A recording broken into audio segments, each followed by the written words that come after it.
Hello students and welcome to my channel Anita शिक्षा।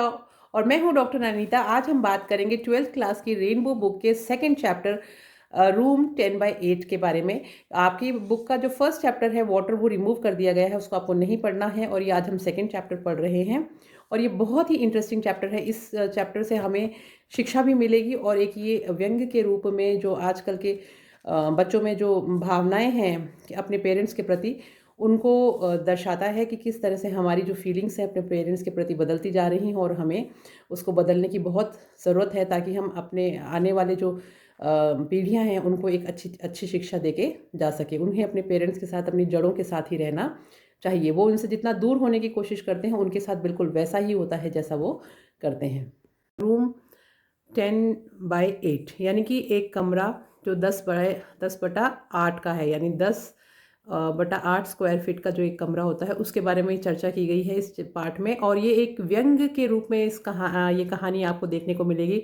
व्यंग्य इसलिए है क्योंकि जो नई पीढ़ियां हैं उनमें और पुरानी पीढ़ी के जो लोग हैं उनमें किस तरह का विरोधाभास है, और जैसा आदमी सोचता है वैसा ही उसके साथ होता है, यानी जैसी करनी वैसी भरनी। ये हमें इस पाठ को जब हम पढ़ेंगे तो देखने को मिलेगा। इस कहानी में मिस्टर मलिक और मिसेस मलिक एक कपल हैं और उनके दो बच्चे हैं, एक बेटा और एक बेटी, और उनकी मदर हैं, माताजी, जो उनके साथ रहती हैं। तो कहानी जब शुरू होती है तो उसमें इस तरह से दिखाया जाता है कि मिस्टर मलिक जो हैं उनका एक ट्रांसफरेबल जॉब है। बारी बारी उनका हर 2-3 साल में ट्रांसफ़र हो जाता है, तो उनको जगह परिवर्तन करनी पड़ती है।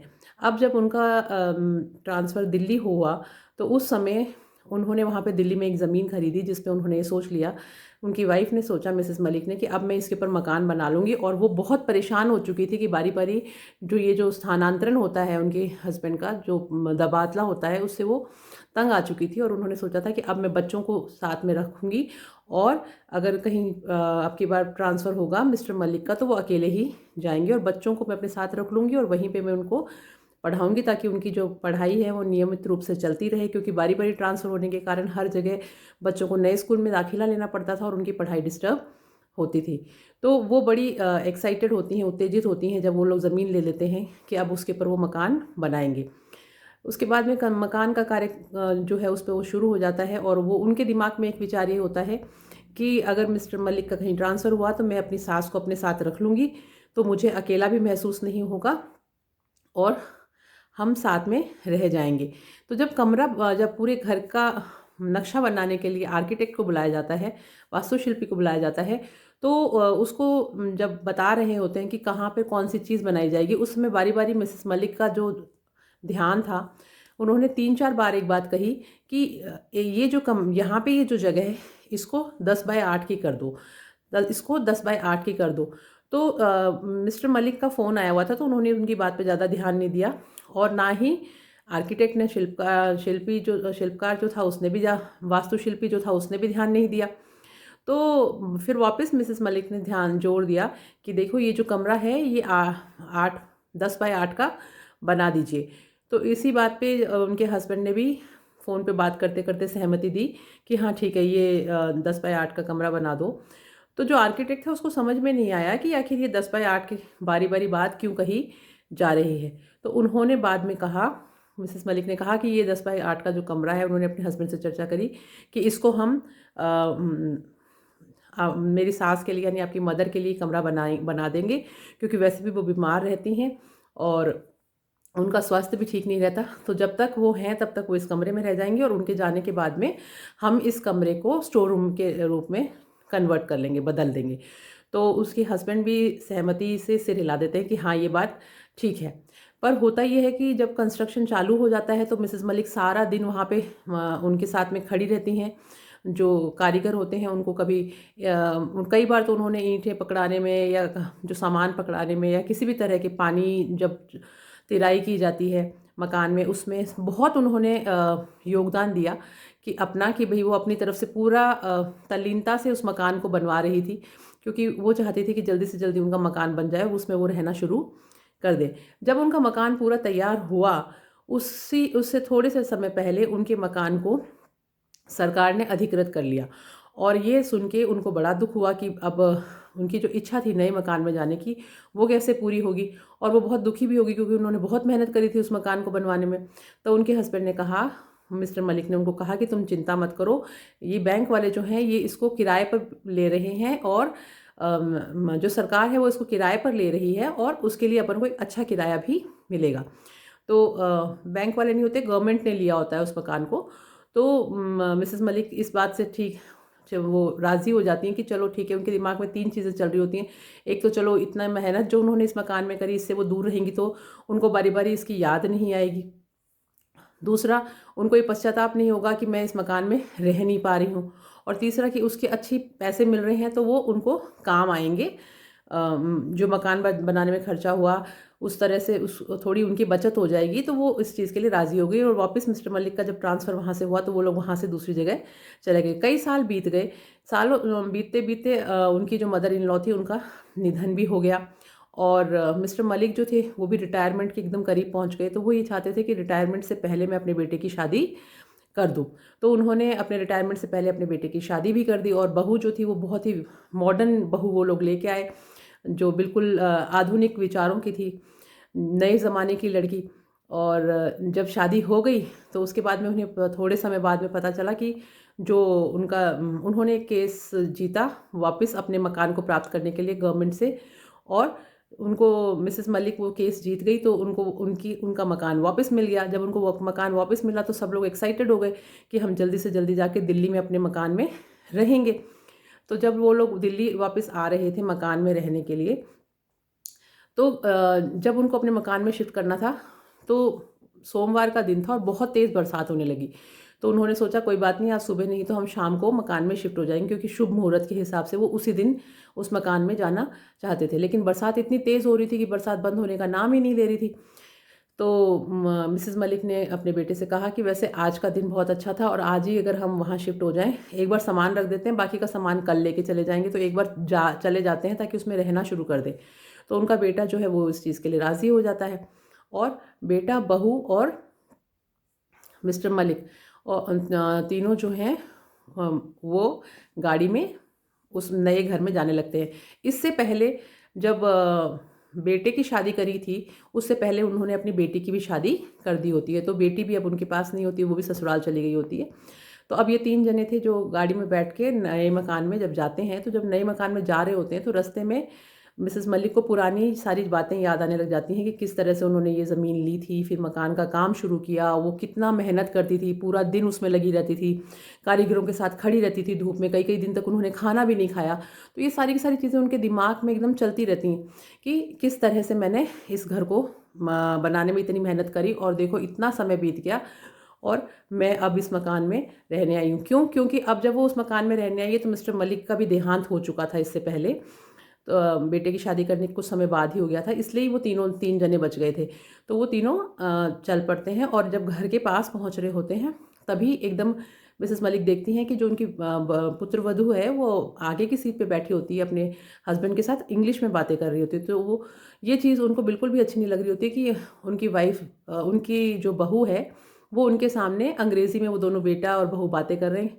खाली एक ये ही था कि अंग्रेज़ी भाषा वो अपने सीख नहीं पाई थी, नहीं तो उन्होंने अपने जीवन में सब कुछ सीख लिया था जो उनको नहीं आता था और इस चीज़ का उन्हें बहुत गम था कि मैं अंग्रेज़ी क्यों नहीं सीख पाई। तो वो थोड़ी चिढ़ती हैं कि इंग्लिश में क्यों बात कर रहे हैं। फिर जैसे ही वो लोग अपने उस नए मकान के अपने घर के पास सामने पहुँचते हैं, गाड़ी रुकती है, तो उनकी जो बहू है उसने लाल मैरून से कलर की साड़ी पहन रखी होती है और वो साड़ी से अपना जूड़े के ऊपर से उसको ठीक करती है कि मैं अब अंदर जाऊंगी और वो घर के अंदर चले जाती है।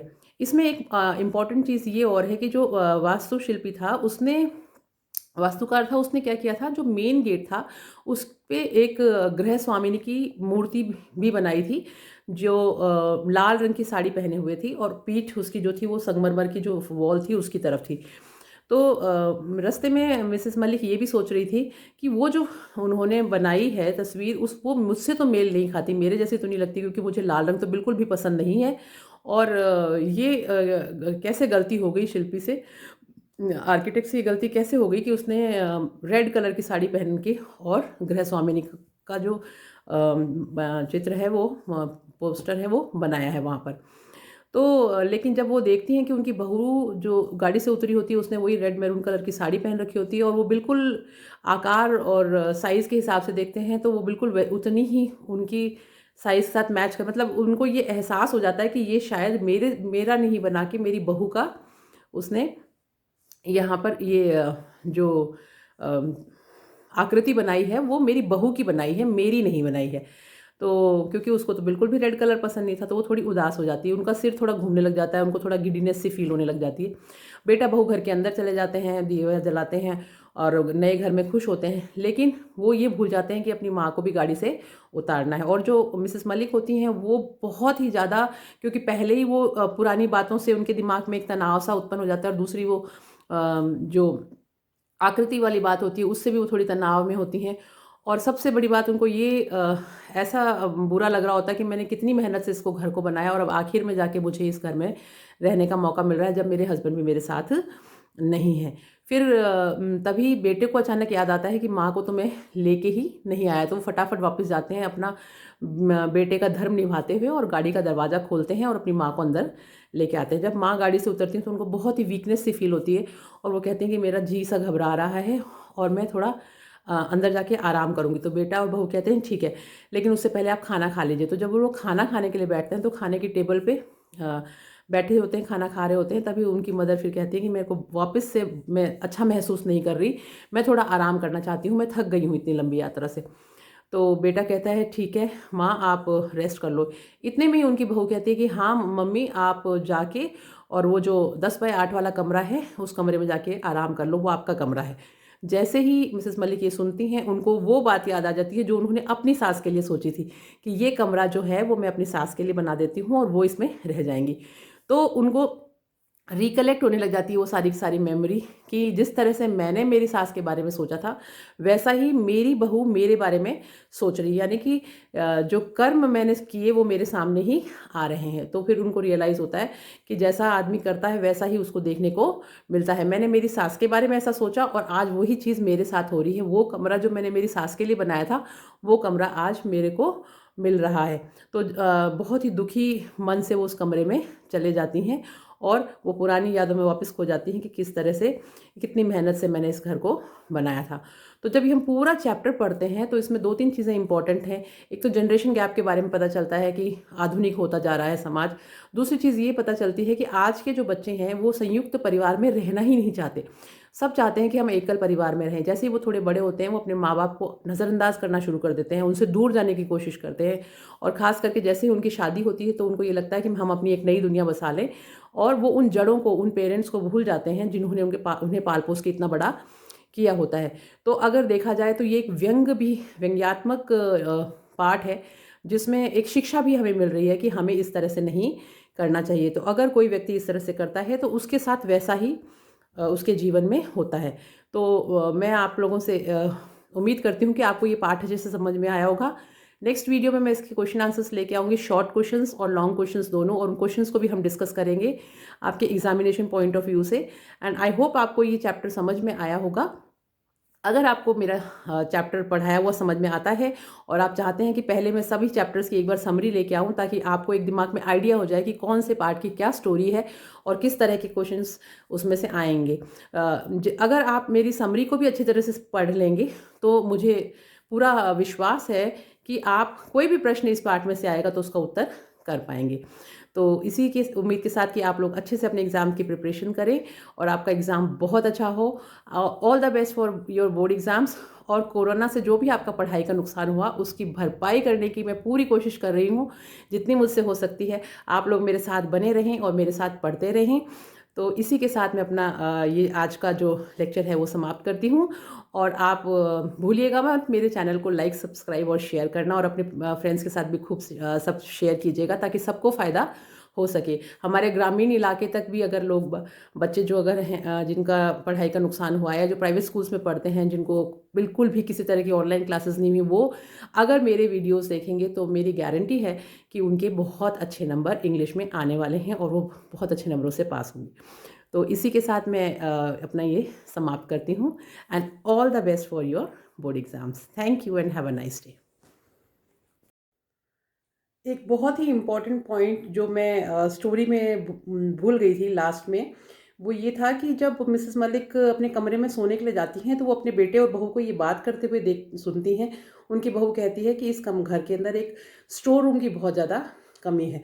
तो उन्हें वही बात याद आती है जो उन्होंने अपनी मदर इन लॉ के लिए सोची थी कि मदर इन लॉ तो थोड़े ही समय की मेहमान है, जब वो चले जाएंगी तो उसके बाद में ये जो 10 बाय 8 का कमरा है इसको हम स्टोर रूम के रूप में काम में ले लेंगे। तो ये चीज़ बहुत इम्पॉर्टेंट है इस चैप्टर में, जो छूट गई थी। तो आप लोग इसको भी ध्यान में रखिएगा क्योंकि इसके ऊपर भी एक क्वेश्चन आता है।